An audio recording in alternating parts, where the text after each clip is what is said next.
এই কয়েক মাস আগের কথা। শ্রীনগর স্টেশনে দাঁড়িয়েছিল সৌরভ ও কল্যাণী। হিমালয়ের কোলে সুন্দর নীল আকাশ আর হালকা ঠান্ডা হাওয়ায় জমে ওঠা সেই সকালের মুহূর্তটা যেন রূপকথার মতো লাগছিল। সদ্য কাশ্মীরে পা রেখেছে ওরা, মনটা রোমাঞ্চে ভরে উঠেছে। দুজনেই ক্যাজুয়াল পোশাকে, হাতে লাগেজ, চোখে মুখে কৌতূহল আর আনন্দ। আজ তারা যোগ দেবে এই ট্রিপে আসা তাদের অন্য বন্ধুদের সঙ্গে। তারা অবশ্য আগেই চলে এসেছিল, সৌরভ ও কল্যাণী 4 দিন পরে জয়েন করছে। ওরা অপেক্ষা করছে ওদের পরবর্তী যাত্রায় গাড়ির জন্য। কল্যাণী উচ্ছ্বসিত গলায় বলল, ভাবতেই পারছি না আমরা আজ সত্যিই কাশ্মীরে। সৌরভ হেসে বলল, এই তো শুরু।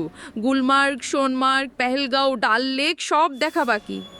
পাহাড়ের গায়ে ভেসে আসা ট্রেনের হুইসেল, হালকা রোদ আর সেই শীতল হাওয়া, এই মুহূর্তটা ছিল ওদের ভালোবাসার স্বপ্নভরা ট্রিপের এক সুন্দর সূচনা।